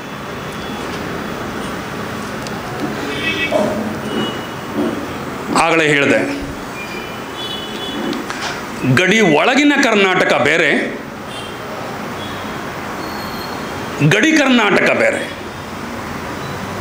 ಗಡಿ ಆಚೆಗಿನ ಕರ್ನಾಟಕ ಬೇರೆ, ವಿದೇಶಿ ಕರ್ನಾಟಕ ಬೇರೆ. ಕರ್ನಾಟಕ ಅಂದರೆ ಯಾವುದು? ಭೂಗೋಳವೇ ಕರ್ನಾಟಕ ಅಂತ ಹೇಳುವ ಮನಸ್ಥಿತಿಯನ್ನು ರೂಢಿಸಿಕೊಳ್ಳುವ ಅಗತ್ಯ ಇದೆ. ಭೂಗೋಳವೇ ಕರ್ನಾಟಕ. ನೀವು ಆ ಮನಸ್ಥಿತಿಯನ್ನು ರೂಪಿಸಿಕೊಂಡಿದ್ದೇ ಆದರೆ ಏನಾಗುತ್ತೆ? ನೀ ಮೆಟ್ಟುವ ನೆಲ ಅದೇ ಕರ್ನಾಟಕ. ನೀ ಎಲ್ಲಿ ಕಾಲಿಡ್ತೀಯ ಅದೇ ಕರ್ನಾಟಕ. ನೀನು ಅಮೇರಿಕಕ್ಕೆ ಹೋಗು, ಜಪಾನ್ಗೆ ಹೋಗು, ಚೀನಾಕ್ಕೆ ಹೋಗು, ಎಲ್ಲಾದರೂ ಹೋಗು, ನಾನು ಇಟ್ಟ ಕಾಲ ಎಲ್ಲಿಡ್ತೇನೆ ಅದೇ ಕರ್ನಾಟಕ. ನೀ ಮೆಟ್ಟುವ ನೆಲ ಅದೇ ಕರ್ನಾಟಕ. ನೀ ಕುಡಿಯುವ ನೀರು ಕಾವೇರಿ. ಎಲ್ಲೇ ಇದ್ಕೊಂಡ್ಬಿಟ್ಟು ನೀವು ಗ್ಲಾಸ್ನಿಂದ ನೀರು ಕುಡಿತಾ ಇದ್ದೀರಿ ಅಂದರೆ ಇದು ಕಾವೇರಿಯ ನೀರು ಅಂತಲೇ ಕುಡೀರಿ ನೀವು. ಅವಾಗ ಏನಾಗುತ್ತೆ? ಭೂಗೋಳವೇ ಕರ್ನಾಟಕವಾಗುತ್ತೆ, ಭೂಗೋಳವೇ ಕನ್ನಡ ನಾಡಾಗುತ್ತೆ.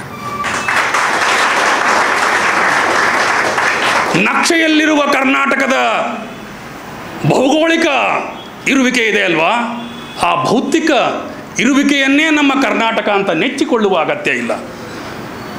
ಆ ಗಡಿ ಆಚೆಗಿನ ಕರ್ನಾಟಕವನ್ನು ನಾವು ಬೆಳೆಸುವ ಅಗತ್ಯ ಇದೆ. ಹಾಗೆ ಬೆಳೆಸಬೇಕು ಅಂದರೆ ಏನು ಮಾಡಬೇಕು ಅಂತಂದರೆ, ಎಲ್ಲೆಲ್ಲಿ ಹೊರ ರಾಜ್ಯಗಳಲ್ಲಿ ಮತ್ತು ಹೊರ ದೇಶಗಳಲ್ಲಿ ಕನ್ನಡಿಗರಿದ್ದಾರೆಯೋ ಅವರಿಗೆ ಏನು ಸವಲತ್ತು ಬೇಕೋ ಅದೆಲ್ಲವೂ ಕೊಟ್ಬಿಡಿ. ನಾವು ಬೇಕಿದ್ರೆ ಒಂದಿನ ಉಪವಾಸ ಇರೋಣ.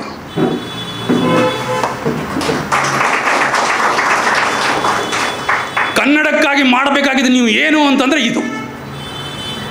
ಬೇಕಿದ್ರೆ ನಾನು ಉಪವಾಸ ಇರ್ತೇನೆ, ಆದರೆ ಹೊರ ರಾಜ್ಯದಲ್ಲಿ ಇರುವವರಿಗೆ ಉಪವಾಸ ಇರೋದಕ್ಕೆ ನಾನು ಬಿಡಲ್ಲ. ಅದು ಬೌದ್ಧಿಕ ಉಪವಾಸ ಇರಬಹುದು, ಭೌತಿಕ ಉಪವಾಸ ಇರಬಹುದು, ಯಾವುದೇ ಇರಲಿ, ಅದಕ್ಕೆ ನಾನು ಬಿಡಲ್ಲ. ಹೀಗಂದಾಗ ಏನಾಗ್ತದೆ? ಯಾಕೆ ಆಂಗ್ಲ ಭಾಷೆಯೇ ಬೆಳೀತು? ಕನ್ನಡಕ್ಕೆ ಆ ಸಾಮರ್ಥ್ಯ ಇಲ್ವೇ? ಯಾಕಿಲ್ಲ? ಇದೆ. ಅದು ಬೆಳೆಸುವವರ ಮೇಲೆ ಅವಲಂಬಿಸಿದೆ. ಹೀಗಾಗಿ ತಾವೆಲ್ಲ ಸೇರಿ ಕನ್ನಡವನ್ನು ಭೂಗೋಳದ ತುಂಬೆಲ್ಲ ನಾವು ಬಿತ್ತುತ್ತೇವೆ ಕನ್ನಡದ ಬೀಜವನ್ನು ಅಂತ ಘೋಷಿಸಿಕೊಳ್ತೀರಿ ಅಂತ ಅಂದ್ಕೊಳ್ತೇನೆ ನಾನು. ಈ ಭೂಗೋಳದ ತುಂಬೆಲ್ಲ ರಂಜಾನ್ ದರ್ಗಾ ಏನು ಮಾಡ್ತಾರೆ? ಭೂಗೋಳದ ತುಂಬೆಲ್ಲ ಶಾಂತಿ ಬೀಜವನ್ನೇ ಬಿತ್ತುತ್ತೇವೆ ಅಂತ ಹೇಳ್ತಾರೆ. ಪ್ರಣಾಳಿಕೆ ಅಂತ ಒಂದು ಕವಿತೆ ಅವರು. ಹಾಗೆ ನೀವು ಭೂಗೋಳದ ತುಂಬೆಲ್ಲ ಕನ್ನಡದ ಬೀಜವನ್ನು ಬಿತ್ತುತ್ತೇವೆ. ಯಾಕೆ ಬೆಳೆಯಲ್ಲ? ನೀವು ಬಿತ್ತಿ ಇನ್ನೊಬ್ಬರು ನೀರು ಹಾಕ್ತಾರೆ, ಮತ್ತೊಬ್ಬರು ಬೆಳೆಸ್ತಾರೆ. ಅದು ಆಗಲ್ಲ ಅಂತ ಕೂತ್ಕೊಂಡ್ರೆ ಆಗಲ್ಲ ಅಷ್ಟೇ.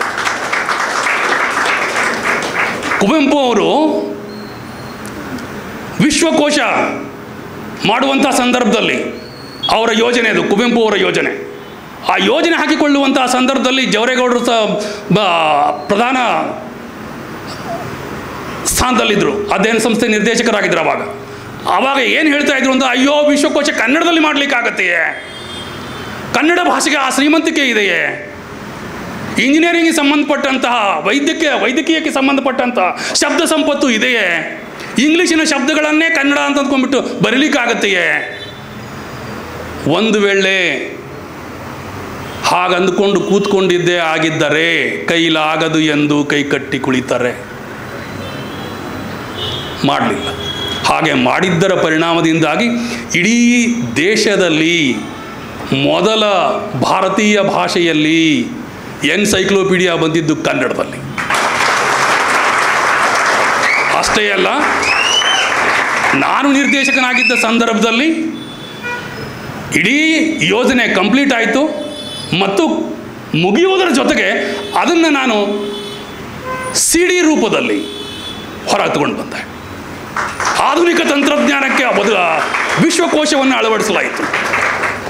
ಅದು ಕೂಡ ಭಾರತದಲ್ಲಿ ಮೊದಲ ಬಾರಿಗೆ ವಿಶ್ವಕೋಶ ಡಿಜಿಟಲೀಕರಣಗೊಂಡಂಥದ್ದು. ಅಂದರೆ ಕನ್ನಡ ಎಷ್ಟರ ಮಟ್ಟಿಗೆ ಶ್ರೀಮಂತವಾಗಿದೆ ಅನ್ನೋದನ್ನು ಹೇಳುತ್ತೆ. ಅಷ್ಟೇ ಅಲ್ಲ, ಕರ್ನಾಟಕ ಇವತ್ತು ಭಾರತದಲ್ಲಿಯೇ ನಂಬರ್ 1 ಸ್ಥಾನದಲ್ಲಿದೆ. ಒಂದು ಕಾಲ ಇತ್ತು, ಏನು ಸ್ವಾತಂತ್ರ್ಯದ ಸಂಗ್ರಾಮದ ಸಂದರ್ಭದಲ್ಲಿ ಭಾರತದಲ್ಲಿ ಸೂರ್ಯೋದಯ ಎಲ್ಲಾಗುತ್ತೆ ಅಂತಂದರೆ ಬಂಗಾಳದಲ್ಲಿ ಆಗುತ್ತೆ ಅಂತ ಹೇಳ್ತಾ ಇದ್ರು. ಆದರೆ ಇವತ್ತು ಭಾರತ ಎಲ್ಲಿದೆ ಅಂತಂದು ಕೇಳಿದ್ರೆ ಮೊದಲು ಬೆಂಗಳೂರು ಹೆಸರು ಹೇಳ್ತಾರೆ, ಆಮೇಲೆ ಭಾರತದ ಬಗ್ಗೆ ಹೇಳ್ತಾರೆ. ಬೆಂಗಳೂರಿನ ಮೂಲಕ ಭಾರತವನ್ನು ಗುರುತಿಸುವ ಸ್ಥಿತಿ ಸ್ವರೂಪ ಇದೆ. ಹೀಗಾಗಿ ನಾವು ಈ ಭೂಮಿಯ ಬಗ್ಗೆ, ಈ ನಾಡಿನ ಬಗ್ಗೆ, ಇಲ್ಲಿರುವ ಶ್ರೇಯಸ್ಸಿನ ಬಗ್ಗೆ, ಇಲ್ಲಿರುವ ಬೌದ್ಧಿಕ ಶಕ್ತಿಯ ಬಗ್ಗೆ, ಸಾಮರಸ್ಯತೆಯ ಬಗ್ಗೆ ಹೆಚ್ಚು ಹೆಮ್ಮೆ ಪಡಬೇಕಾಗಿದೆ. ಇದನ್ನು ಉಳಿಸಿ ಬೆಳೆಸಿ ಮುನ್ನಡಿಬೇಕಾಗಿದೆ. ಅಂಥ ಎಲ್ಲ ಕೆಲಸವನ್ನು ತಾವು ಮಾಡ್ತೀರಿ ಅಂತ ಹಾರೈಸ್ತಾ ನನ್ನ ಮಾತನ್ನು ಮುಗಿಸ್ತೇನೆ. ನಮಸ್ಕಾರ.